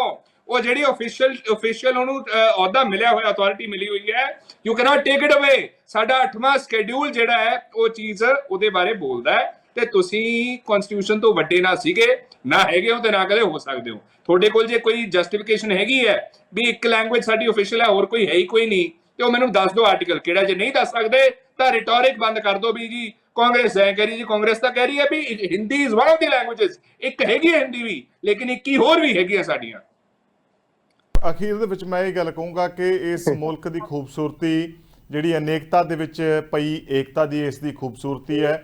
ਇਸ ਦੇ ਵਿੱਚ ਕਿਤੇ ਵੀ ਅਕਹਿਰੇ ਨਾ ਤਾਂ ਕਾਨੂੰਨ ਹੈ, ਨਾ ਅਕਹਿਰੇ ਮਾਪਦੰਡ ਹੈ। ਇੱਥੇ ਹਰ ਕਿਸੇ ਨੂੰ ਉਸ ਦੀ ਐਗਜ਼ਿਸਟੈਂਸ ਦੇ ਹਿਸਾਬ ਦੇ ਨਾਲ ਉਹਦੇ ਰਾਈਟਸ ਮਿਲੇ ਹੋਏ ਹੈ। ਚਾਹੇ ਤੁਸੀਂ ਫੰਡਾਮੈਂਟਲ ਰਾਈਟਸ ਦੀ ਗੱਲ ਕਰ ਲਓ, ਚਾਹੇ ਵੂਮਨਸ ਦੇ ਵਿਸ਼ੇਸ਼ ਅਧਿਕਾਰ ਦੀ ਗੱਲ ਕਰ ਲਓ। ਜੇ ਇੱਥੇ ਲੋਕ ਸਭਾ ਤੇ ਇੱਥੇ ਰਾਜ ਸਭਾ ਵੀ ਹੈ, ਉੱਚਲੀਆਂ ਅਦਾਲਤਾਂ ਨੇ, ਨਿਚਲੀਆਂ ਅਦਾਲਤਾਂ ਵੀ ਨੇ। ਸੋ ਅਸੀਂ ਦਰਿਆਵਾਂ ਦੀ ਰਵਾਨਗੀ ਨੂੰ ਸਮੁੰਦਰਾਂ ਦੇ ਬੰਨ੍ਹ ਵਾਂਗੂ, ਸਮੁੰਦਰਾਂ ਦੀ ਲੈ ਵਾਂਗ ਨਹੀਂ ਦੇਖ ਸਕਦੇ, ਸਮੁੰਦਰਾਂ ਨੂੰ ਦਰਿਆ ਵਾਂਗ ਵਹਿੰਦਾ ਹੋਇਆ ਨਹੀਂ ਦੇਖ ਸਕਦੇ। ਸੂਰਜ ਨੇ ਆਪਣੀ ਰੌਸ਼ਨੀ ਦੇਣੀ ਹੈ, ਚੰਨ ਨੇ ਆਪਣੀ ਰੌਸ਼ਨੀ ਦੇਣੀ ਹੈ, ਅਸੀਂ ਦੋਵਾਂ ਨੂੰ ਇੰਟਰਮਿੰਗਲ ਨਹੀਂ ਕਰ ਸਕਦੇ। ਸੋ ਹੁਣ ਇਹ ਦੇਖਣਾ ਹੋਵੇਗਾ ਕਿ ਇਸ ਨੂੰ ਲੋਕ ਸਭਾ ਦੇ ਵਿੱਚ ਲਿਆ ਕੇ ਚਰਚਾ ਦਾ ਹਿੱਸਾ ਬਣਾਇਆ ਜਾਵੇਗਾ ਜਾਂ ਨਹੀਂ। ਤੇ ਇਹ ਜਿਹੜਾ ਹੈ ਹੁਣ ਭਵਿੱਖ ਦੇ ਗਰਭ ਦੇ ਵਿੱਚ ਪਿਆ ਹੋਇਆ ਸਵਾਲ ਹੈ। ਬਹਰਹਾਲ ਤੁਸੀਂ ਇੱਥੇ ਜੁੜੇ, ਤੁਹਾਡੇ ਦੋਵਾਂ ਦਾ ਬਹੁਤ ਬਹੁਤ ਸ਼ੁਕਰੀਆ, ਧੰਨਵਾਦ, ਸਤਿ ਸ੍ਰੀ ਅਕਾਲ ਜੀ। ਥੈਂਕ ਯੂ ਜੀ, ਸਤਿ ਸ੍ਰੀ ਅਕਾਲ। ਔਰ ਚਰਚਾ ਦੇ ਵਿੱਚ ਅੱਜ ਦੇ ਲਈ ਇੰਨਾ ਹੀ। ਭਲਕੇ ਕਿਸੇ ਹੋਰ ਵਿਸ਼ੇ ਨਾਲ ਰੂਬਰੂ ਹੋਵਾਂਗੇ, ਉਦੋਂ ਤੱਕ ਨਵਜੋਤ ਸਿੰਘ ਧਾਲੀਵਾਲ ਨੂੰ ਦਿਓ ਇਜਾਜ਼ਤ। ਸਤਿ ਸ੍ਰੀ ਅਕਾਲ।